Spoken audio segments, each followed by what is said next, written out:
Welcome to the Envision RISE podcast show, a podcast that helps foster respect through inclusion, service, and equity. Now here's your host, Stacey Hegarty.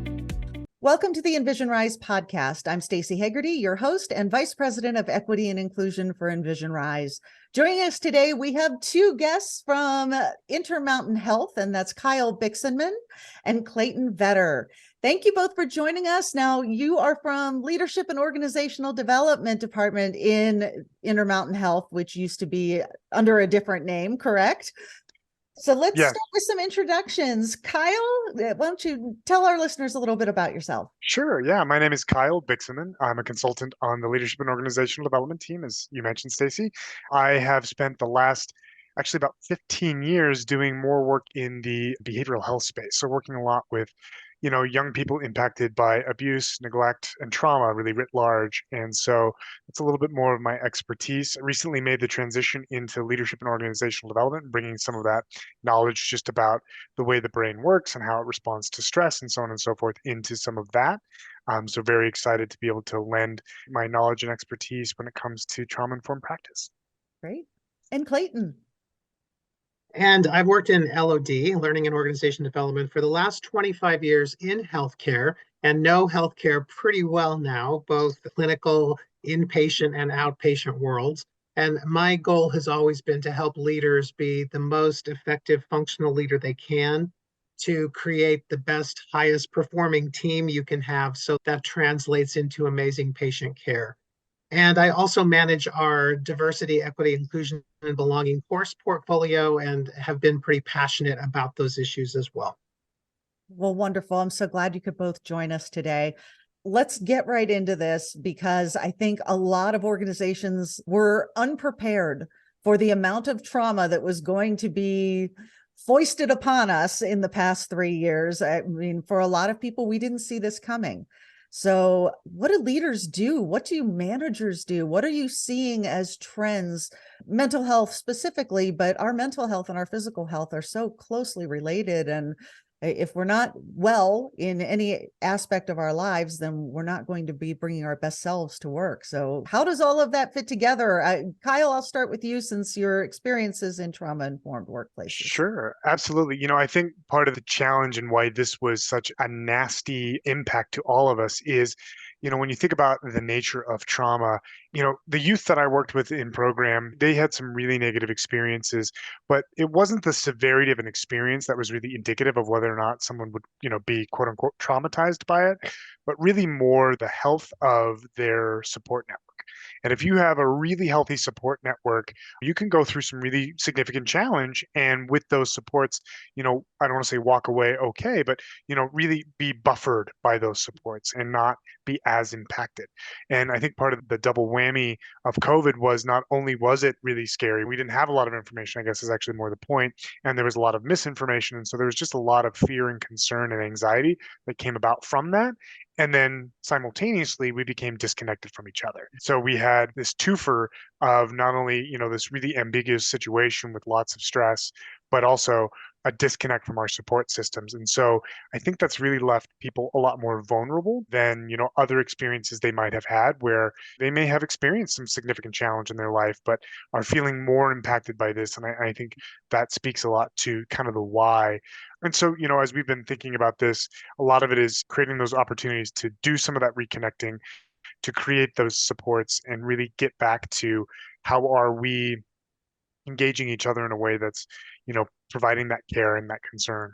So, Clayton, what would you like to add to that?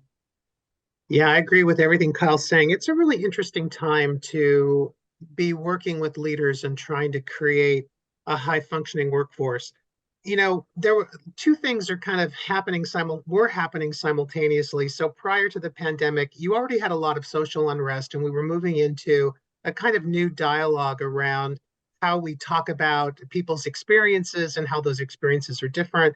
And then the pandemic happened and everybody turned inward. So we all hung out in our bubble, which was not particularly helpful, because we were with people that, all agreed with one another, and that was our small bubble.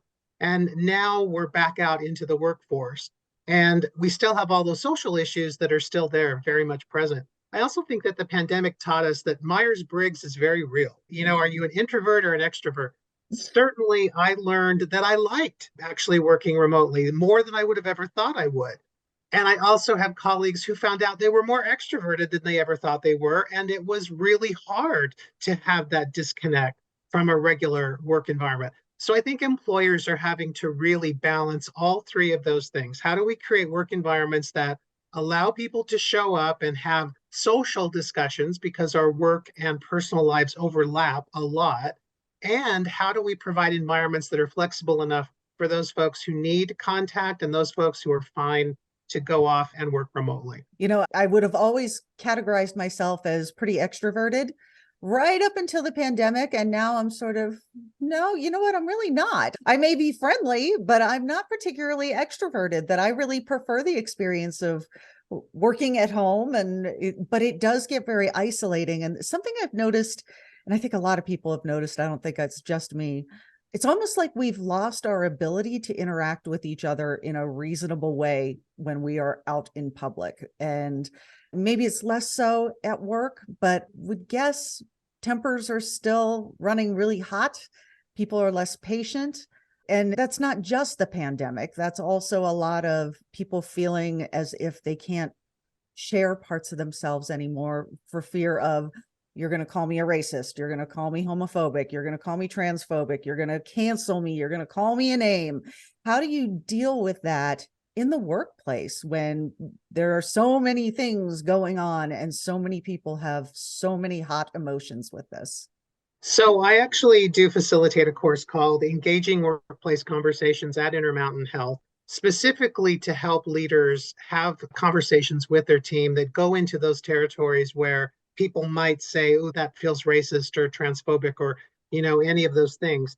And our goal is to get people having a conversation to recognize that we are human, that we may not say things the perfect way, but that we can learn from one another and that we can coexist really well. Mm-hmm. The workplace is the one time we are out of our bubble. It is the one time we are no longer associating 100% with people who agree with us. When I'm with my closest friends and family, whatever the topic, I know that we're pretty much going to agree, with some slight exceptions. When I get to work, though, I work with people who have very different beliefs, very different political affiliations.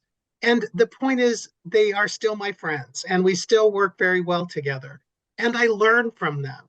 And I've had some of my best conversations with colleagues around some touchy things where, because we have a good relationship, we're able to have that conversation. So I like that at work, you're outside your bubble and you have that opportunity. So you may as well explore it and know that some days will be more uncomfortable than others.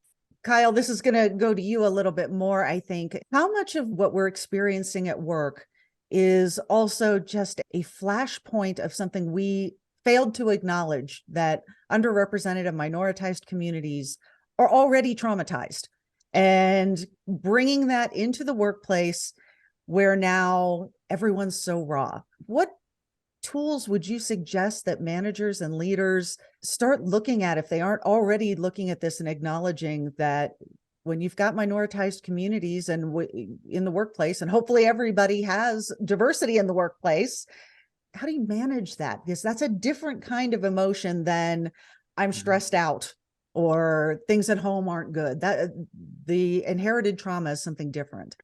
Yeah, that's a really great question. I mean, at the end of the day, I think the difference is, for those of us where trauma is, or, the challenge, the stress is really succinct or like episodic, where, it's this one instance, right? I'm having a bad day today, or somebody cut me off today and now I'm coming a little hot. Like that experience, we can really rationalize it a little bit and say, that's what happened. And that's why I'm a little bit more tense today, or whatever the case may be.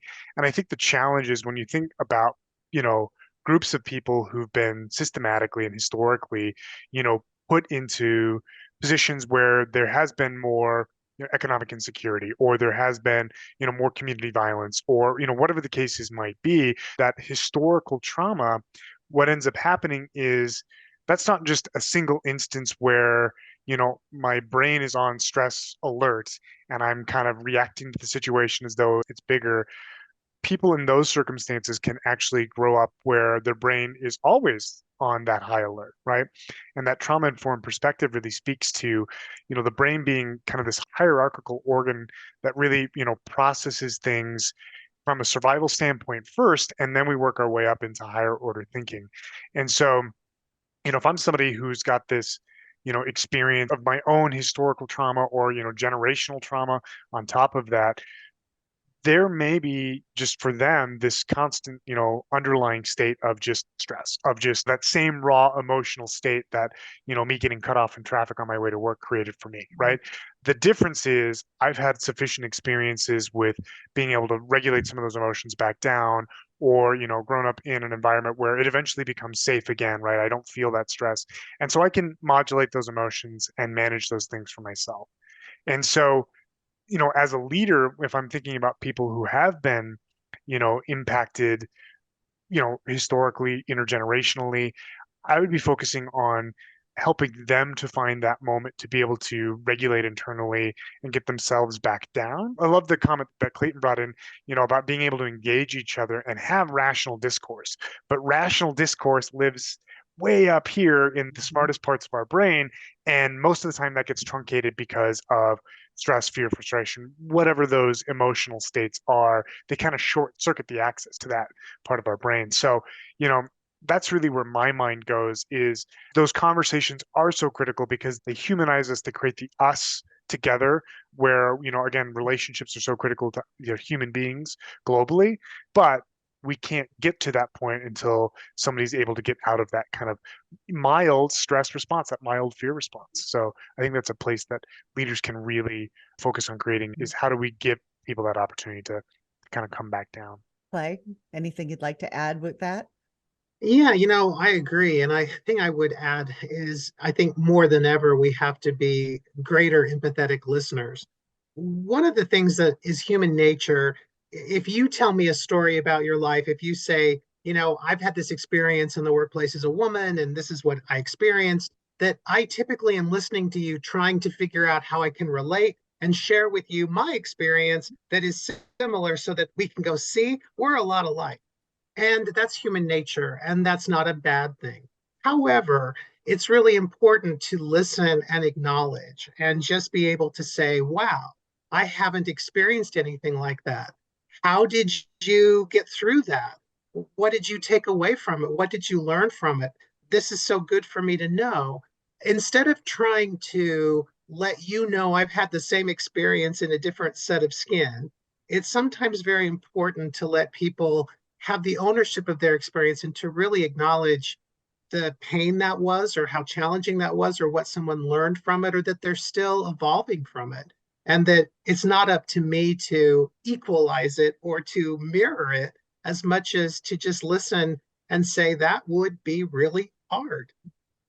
I think there's such value in what you're saying, because so often, you're right, we try to connect with people by trying to show how we have this shared experience when we really don't. And sometimes that comes off as not believing the person that this thing happened to them.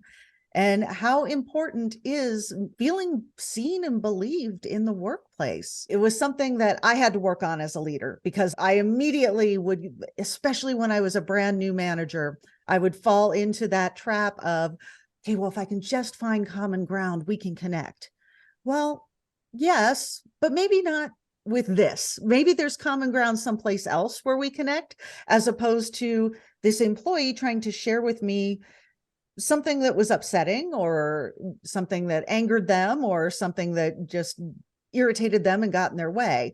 That maybe there's some other way that we find to connect. And that doesn't always have to be something in common, right? There's different ways to connect with people without having a shared experience. Yeah. The process that you were describing, Clayton, that's such a great way for, again, us to relationally connect. And that's such a great way to help somebody who is in that stressed state come back down, right? It's not the, let me tell you my story about that. It's let me create the space for you to tell your story, and feeling heard and seen. And that can really help somebody regulate that, that sense inside themselves. So it's a nice component to add to that. Absolutely. Absolutely. Kyle, something you said to me when we first met was that the brain is use dependent, and that the more it does a thing, the more it integrates it into the way it works. I think I've got that explanation somewhat correct. But could you talk about that a little bit and what that means in the workplace? Yeah, absolutely. I mean, you hit the nail on the head. That is exactly the case. The more the brain engages in whatever the activity is, speech and language, movement, whatever it is, the more that becomes easier, but also the more that our brain goes down that track. And so it's almost ends up with, we start fitting things into the pattern as opposed to fitting our thinking to the pattern that we see. And so that can create some challenges. Ultimately, it's really useful, when you're looking at engaging in a workplace, because a lot of the things we do are very routine, right? We create those heuristics to quickly diagnose the situation, engage, and provide the right, Clayton and I work in medicine, so it's provide the right diagnosis, provide the right treatment, right? And the brain makes those shortcuts very rapidly and without us being really fully aware of it. Right. And that's, where we lead into things like unconscious bias as well. Our brain has created shortcuts for us to navigate the world. And a lot of those shortcuts are, oh, you look like me. That's safe. That's easy for me to navigate. I know what to expect. And those are all, faulty assumptions because they're based off of my own personal experience, and my experience is limited, right? It's finite. So there's kind of a double-edged sword there where it makes us much more rapidly able to, respond to our environments, but at the same token can really get us stuck because it's what's the old Abraham Maslow quote? If the only tool you have is a hammer, all the problems appear as nails, Yep. sort of thing. So, we end up kind of stuck with this, well, how am I supposed to do this differently? And so it can create challenge kind of both ways. And the way out of it is through engaging in differentiated practice and, doing something different, so to speak. And along with that use dependent piece is this idea of iteration, where the brain doesn't change typically after one experience. The brain changes after iterative experience, right? So in the same way of like, I'm going to go run a marathon. My heart and lungs aren't going to get prepared after just, Kyle running one time. I'm going to have to do this, in a cadenced way over time. That'll help shape and reshape my cardiovascular system in the same way the brain responds as well. So it takes time. And so it's can be challenging to learn a new skill, or to unlearn something is even harder because you've got those pathways kind of already ingrained. And I would add to that, imagine the effect social media has on that as well. So, now more than ever, and it happens to me too, I turn on my computer to check my email and I'm going to come to a homepage that gives me the news that feels like the news, but it's actually been tailored to what I've been clicking on for the last 6 months. So it leads me to believe that the world is exactly as I see it because it's completely reinforced by what's coming up on my homepage. And I think that we live in such a challenging time where we're asked to choose, we're asked to take a side constantly. What side are you on? Who do you believe? Who do you vote for? What do you think is going on in the world? Who is to blame? What is right? What is wrong?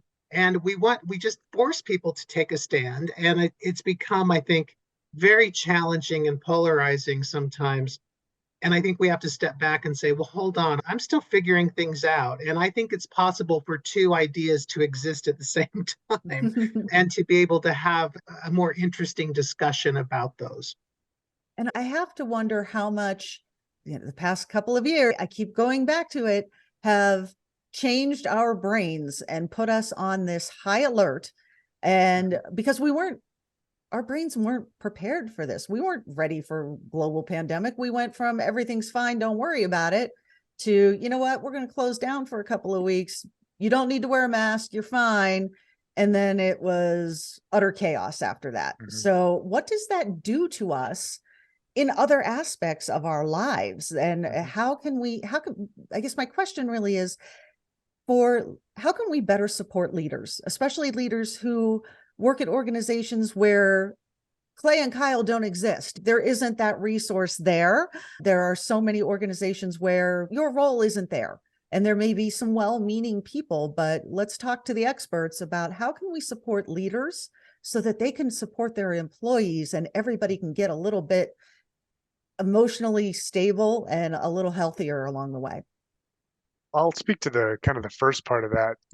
Anytime, the brain is exposed to a big stressor, like, a car accident, a natural disaster, pandemic, it really responds by becoming very sensitive to future stress, particularly if it looks or feels like the previous stress that it's experienced. The challenge with the pandemic is it was all very ambiguous, right? There wasn't some, one instance of the event that we can all point our fingers to, because, particularly as you think about like those very, one-off traumatic experience like a car accident, people talk about the triggers of the next time I got into a car, I felt this sense of distress, right? And they can link it back to this very clear picture in their head of, I know why, because I had that car accident. Now, the pandemic is different in the sense that there's no clear one piece of this. There was this kind of overarching sense of malaise and ambiguity and uncertainty, which created anxiety and fear in a lot of people. And so, you brought up this idea of use dependence.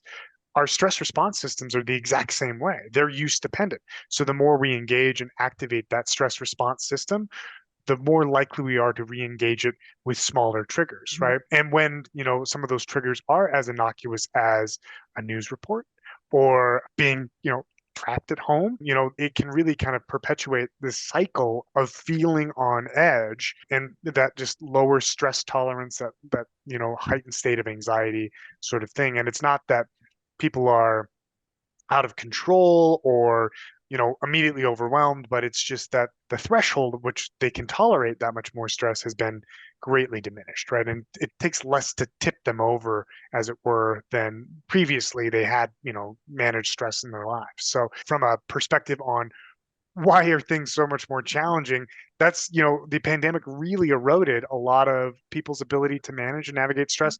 And it's not because they did something wrong or there's something flawed in them. It's just the nature of the pandemic itself really carved away at how many of us are able to navigate it effectively.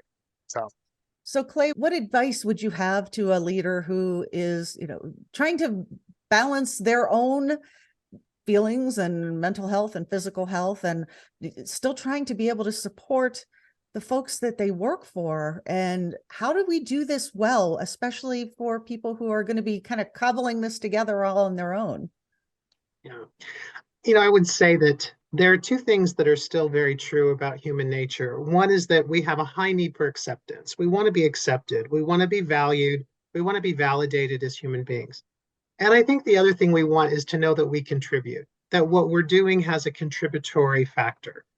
It doesn't matter whether you're leading a group of people in a small restaurant or a fast food organization, or whether you're leading people in a small business or a medium-sized business. I think it comes down to making sure that people feel a connection, a validation when they get to work, that we're glad you're here, you fit in here, you can be whomever you are, and we're going to make that work. And if it doesn't work, we'll talk about it. We'll figure out what that issue is.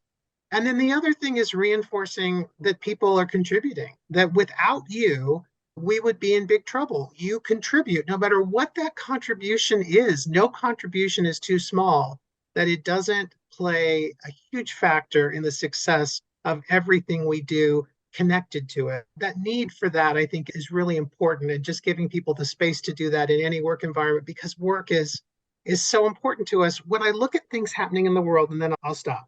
When I look at bad things happening in the world where people do some things that we go, why is someone doing that? Why are they doing the things that they're doing that are really bad?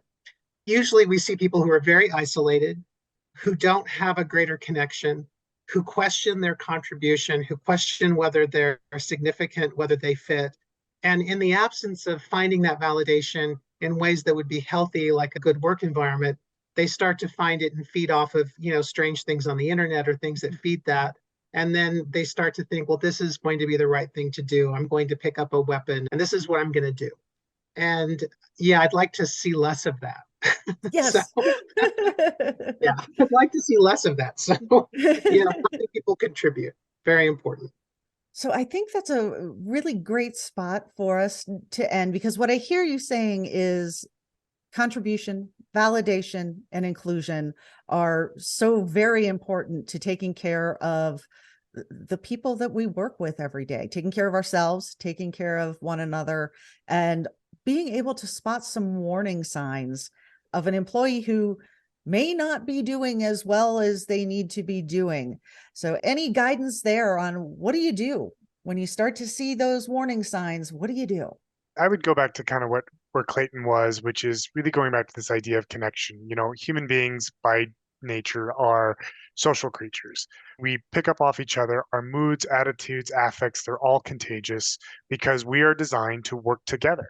And when we are feeling part of the same in-group, that's where we do our best, right? When we feel connected to each other in a space, that's where we are, most resilient. And so when you recognize that there's somebody who maybe is not feeling that level of connection, I would focus on trying to find ways to reach out in a way that's going to feel supportive, non-threatening, and genuine to that person. Because, the other piece there is, if somebody is struggling and doesn't, respond to that connection, or you're connecting in a way that doesn't feel safe to them, it can accidentally push them the other way, right? So just being really mindful of reaching out that way. And then to that end, to a certain degree, is also taking care of ourselves. Like I said, we're contagious. If I'm having a bad day and I engage with people around me, they will pick up on that and they will mirror and reflect that back. So, taking care of ourselves so that we are able to be our best selves is important, but also just so that we're not, vicariously contributing to the challenge of others. Yeah. Clay, some final thoughts on that? I agree with everything Kyle's saying. Kyle and I work together a lot, and we both share a good sense of humor. And that's something that always keeps me going, is the ability to laugh, to have something that, makes me smile and laugh is really important to me. And I certainly don't want to sugarcoat it. There are a lot of mental health challenges out there that are very serious, that people need professional help that, any manager may not be equipped to handle. But just trying to steer people in the right direction to being able to say, who loves you? Who are the people who love you? There are people who love you, who relies on you, who needs you. They still need you. Reach out to those people. Try to get any kind of conversation going you can that will help you a little bit. So it's a tough world. So laugh more, eat more, exercise more, I guess. I was on board for the first two. Well, Kyle Bixenmann and Clayton Vetter, thank you both so much for sharing your expertise with us today. There's so many great takeaways from this conversation. I appreciate your time, and we appreciate Intermountain Health sharing your expertise with us. Have a wonderful day. And for our listeners who would like more information on us, you can find us at envisionrise.com.